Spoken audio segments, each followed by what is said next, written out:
SSC 2027 batch, কি অবস্থা সবার? তোমাদের আজকের ক্লাস বাংলা প্রথম পত্র ওয়ান শট এমসিকিউ। টপিক থাকছে গদ্য প্রত্যুপকার। আমরা শুরু করছি। প্রত্যুপকার গল্পে খলিফা মামুনের প্রিয় পাত্র কে ছিলেন? প্রিয় পাত্র ছিলেন কে? আলী ইবনে আব্বাস। খলিফা মামুনের দরবারে তার অন্যতম বিশ্বস্ত ও প্রিয় ব্যক্তি ছিলেন আলী ইবনে আব্বাস।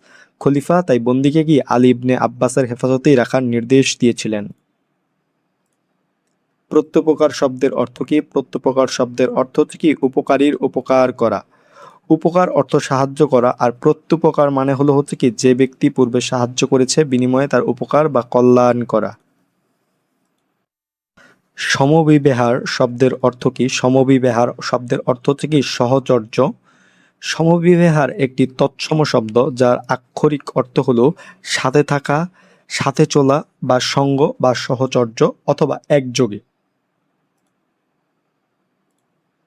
গৃহস্বামী আমায় অভয় প্রদান করিলেন, এখানে গৃহস্বামীর কোন বৈশিষ্ট্য প্রকাশ পেয়েছে? কোন বৈশিষ্ট্য? সেটা হচ্ছে কি মহানুভবতা। অপরিচিত ও বিপন্ন একজন মানুষকে কোনো প্রকার শঙ্কা ছাড়া নিজের বাড়িতে আশ্রয় দেওয়া এবং নিরাপদ রাখা গৃহস্বামীর উদার ও মহানুভব মনের পরিচয় দেয়। প্রত্যুপকার গল্পে সকৃতজ্ঞ প্রত্যুপকারী ব্যক্তিটি কে? সেটি হচ্ছে কি আলী ইবনে আব্বাস। ডেমাস্কাসের সেই সম্ভ্রান্ত ব্যক্তি অতীতে আলী ইবনে আব্বাসকে বাঁচিয়েছিলেন। পরবর্তীতে সেই ব্যক্তির প্রতি কৃতজ্ঞ থেকে নিজের প্রাণ বাজি রেখে তার ঋণ শোধ করতে চেয়েছিলেন আলী ইবনে আব্বাস। কোন আচরণে খলিফা মামুনের অতি উন্নত চিত্তের পরিচয় প্রকাশ পেয়েছে? কোন আচরণে? সেটি হচ্ছে কি বন্দীকে সসম্মানে মুক্তি দেওয়ায়। খলিফা যখন জানতে পারলেন বন্দী ব্যক্তি অত্যন্ত মহৎ ও পরোপকারী মানুষ, তখন তিনি নিজের ক্ষোভ তুলে তাকে সসম্মানে মুক্ত করে দেন। এটাই তার মহান হৃদয়ের পরিচয় বহন করে। প্রত্যুপকার রচনাটি কোন গ্রন্থ থেকে সংকলিত হয়েছে? কোন গ্রন্থ? সেটা হচ্ছে কি যে আখ্যান মঞ্জুরির দ্বিতীয় ভাগ থেকে সংকলিত হয়েছে। ঈশ্বরচন্দ্র বিদ্যাসাগরের বিখ্যাত নীতিশিক্ষামূলক ও চরিত্র গঠনমূলক গল্পগ্রন্থ আখ্যান মঞ্জুরির দ্বিতীয় ভাগ থেকে প্রত্যুপকার গল্পটি সংকলন করা হয়েছে। প্রত্যুপকার গল্পে দামেস্কের সম্ভ্রান্ত ব্যক্তি আলী ইবনে আব্বাসের কাছে কি প্রার্থনা করেছিলেন? কি প্রার্থনা করেছিলেন? সেটি হচ্ছে কি প্রাণদণ্ডের খবর পরিবারকে জানাতে। বন্দী ব্যক্তি মৃত্যু ভয়ে ভীত ছিলেন না, তবে একটি আকুতি ছিল তার, মৃত্যুর পর যেন তার পরিবার ও সন্তানদের কাছে এই মৃত্যুর খবরটুকু পৌঁছে দেওয়া হয়। এজন্য পৃথিবীতে যত স্থান আছে ওই স্থান আমার সর্বাপেক্ষা প্রিয়। আলী ইবনে আব্বাসের এই উক্তিতে প্রকাশ পেয়েছে কি? প্রকাশ পেয়েছে মমত্ববোধ প্রকাশ পেয়েছে।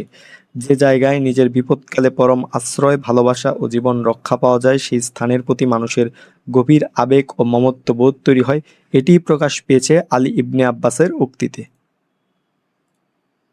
প্রত্যুপকার শব্দের অর্থ কি? প্রত্যুপকার শব্দের অর্থ কি প্রতিদান দেওয়া। কারোর নিকট থেকে পাওয়া কোনো উপকার বা অনুগ্রহের বদলে আবার তাকেই উপকারের মাধ্যমে প্রতিদান দেওয়াকে কি প্রত্যুপকার বলা হয়ে থাকে। খলিফা কেমন প্রকৃতির মানুষ ছিলেন? তিনি ছিলেন কি যে উন্নত চিত্তের মানুষ। সত্য, ন্যায় ও অন্যের মহানুভবতার কদর করতে জানতেন বলেই খলিফা মামুনকে গল্পে উন্নত চিত্ত বা উদার স্বভাবের মানুষ বলা হয়েছে। এই বলিয়া তিনি ঘাতককে ডাকাইয়া প্রস্তুত হইতে আদেশ দিলেন। এখানে কিসের প্রস্তুতির কথা বলা হয়েছে? সেটা হচ্ছে কি প্রাণদণ্ডের প্রস্তুতির কথা বলা হয়েছে। রাজার বিচারে বন্দী ব্যক্তির মৃত্যুদণ্ড নির্ধারিত হয়েছিল, তাই রাজদণ্ড বা মৃত্যুদণ্ড কার্যকরের জন্যই ঘাতককে প্রস্তুত হওয়ার নির্দেশ দেওয়া হয়েছিল। মৃত্যুকালে আমার কোনো ক্ষোভ থাকে না, এখানে কিসের ক্ষোভের কথা বলা হয়েছে? কিসের? সেটাও হচ্ছে কি কৃতজ্ঞতা প্রকাশ করতে না পারার ক্ষোভের কথাই কি বলা হয়েছে। কোন রচনাটি সাধু ভাষায় রচিত? কোন রচনাটি? প্রত্যুপকার গদ্যটি সাধু ভাষায় রচিত। ঈশ্বরচন্দ্র বিদ্যাসাগর 19 শতকের সাধুরীতির গদ্যগুরু প্রণেতা ছিলেন। তার রচিত প্রত্যুপকার গল্পটি তৎসম শব্দবহুল সাধু ভাষায় লিখিত। প্রত্যুপকার গল্পে খলিফা মামুন কেমন চরিত্রের ছিলেন? তিনি ছিলেন কি যে মহৎ ও সুবিবেচক। খলিফা কেবল শাসক ছিলেন না, ন্যায় অন্যায়ের বিচার এবং মানুষের গুণের কদর করার মতো অসাধারণ বিবেচনাবোধ ছিল তার। আলী ইবনে আব্বাস দামেস্কে গিয়েছিলেন কেন? কেন গিয়েছিলেন? রাজ প্রতিনিধি হয়ে। খলিফা মামুনের শাসনকালে রাষ্ট্রীয় কাজে রাজপ্রতিনিধি হিসেবে পদাধিকার বলে আলী ইবনে আব্বাস ডেমাস্কাসে গিয়েছিলেন। আহ্লাদে পুলকিত হইয়া অশ্রুপূর্ণ নয়নে আলিঙ্গন করিলাম। পুলকিত হওয়ার কারণ কি? পুলকিত হওয়ার কারণ ছিল কি? যে কাঙ্ক্ষিত ব্যক্তির খোঁজ পাওয়া।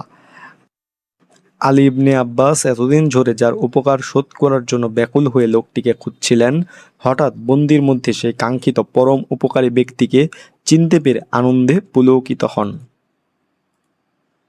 বন্দি ব্যক্তির প্রাণ কার দ্বারা রক্ষা হয়? কার দ্বারা? আব্বাস, আলী ইবনে আব্বাসের দ্বারা রক্ষা হয়। আলী ইবনে আব্বাস খলিফার কাছে বন্দির অতীত মহানুভবতার কথা বিস্তারিত তুলে ধরেন এবং নিজের প্রাণ বাজি রেখে খলিফার নিকট তার প্রাণ ভিক্ষা চেয়ে তা রক্ষা করেন। আশ্রয়দাতার বাড়িতে আলী ইবনে আব্বাস কতদিন অবস্থান করেছিলেন? কতদিন? 1 মাস অবস্থান করেছিলেন। দামেস্কে রাজনৈতিক গোলযোগের সময় আশ্রয়দাতা পরম যত্নে আলী ইবনে আব্বাসকে গোপনে পুরো 1 মাস নিজের বাড়িতে আশ্রয় দিয়েছিলেন। আলী ইবনে আব্বাস বন্দীকে কত স্বর্ণমুদ্রা দিতে চেয়েছিলেন? কত সহস্র স্বর্ণমুদ্রা দিতে চেয়েছিলেন। আলী ইবনে আব্বাস বন্দীকে মুক্ত করার পাশাপাশি তাকে নিরাপদ আশ্রয়ে পাঠাতে যাতায়াতের সুবিধার জন্য 1 সহস্র স্বর্ণমুদ্রা দিতে চেয়েছিলেন। প্রত্যুপকার গল্পে বন্দী ব্যক্তিটি কোথাকার অধিবাসী? কোথাকার? ডেমাস্কাসের অধিবাসী। গল্পে উল্লেখিত সম্ভ্রান্ত বন্দী ব্যক্তিটি ডেমাস্কাস এর একজন প্রভাবশালী ও সম্ভ্রান্ত অধিবাসী ছিলেন। আলী ইবনে আব্বাসকে তার আশ্রয়দাতা কিসের থলি উপহার দিয়েছিলেন? স্বর্ণমুদ্রার থলি উপহার দিয়েছিলেন। বিদায় বেলায় আশ্রয়দাতা আলী ইবনে আব্বাসকে নিরাপদে ফেরার জন্য একটি ঘোড়া ও আড়ালে কিছু স্বর্ণমুদ্রার থলি উপহার হিসেবে দিয়েছিলেন। যে ব্যক্তি এমন দয়াশীল, পরোপকারী, ন্যায়পরায়ণ, এই ব্যক্তিটি কি? এই ব্যক্তিটি হচ্ছে কি? আশ্রয়দাতা। আলী ইবনে আব্বাস খলিফার কাছে এই বাক্যটি ডেমাস্কাসের সেই মহান আশ্রয়দাতার গুণগান গাইতে গিয়ে ব্যবহার করেছিলেন। কে খলিফার চরণে পতিত হয়েছিল? কে? সেটা হচ্ছে কি? আলী আব্বাস। পরম উপকারী সেই মহৎ ব্যক্তির মৃত্যুদণ্ড রদ করার জন্য আকুল হয়ে আলী ইবনে আব্বাস খলিফার পায়ে পড়ে প্রাণ ভিক্ষা চান। ঈশ্বরচন্দ্র বিদ্যাসাগর কত সালে জন্মগ্রহণ করেন? কত সালে? 1820 সালে জন্মগ্রহণ করেন। বাংলা গদ্যের জনক ঈশ্বরচন্দ্র বিদ্যাসাগর 1820 সালের 26শে সেপ্টেম্বর মেদিনীপুর জেলার বীরসিংহ গ্রামে জন্মগ্রহণ করেন। ঈশ্বরচন্দ্র বিদ্যাসাগর কত সালে মৃত্যুবরণ করেন? কত সালে? 1891 সালে মৃত্যুবরণ করেন। বাংলা সাহিত্য ও সমাজ সংস্কারের অগ্রদূত ঈশ্বরচন্দ্র বিদ্যাসাগর 1891 সালের 29শে জুলাই মৃত্যুবরণ করেন। তো এই ছিল বাংলা প্রথম পত্র ওয়ান শট এমসিকিউ। টপিক ছিল গদ্য প্রত্যুপকার। তোমাদের সকলের জন্য শুভকামনা রইল। পরবর্তী ক্লাসগুলো আসছে। ধন্যবাদ সকলকে।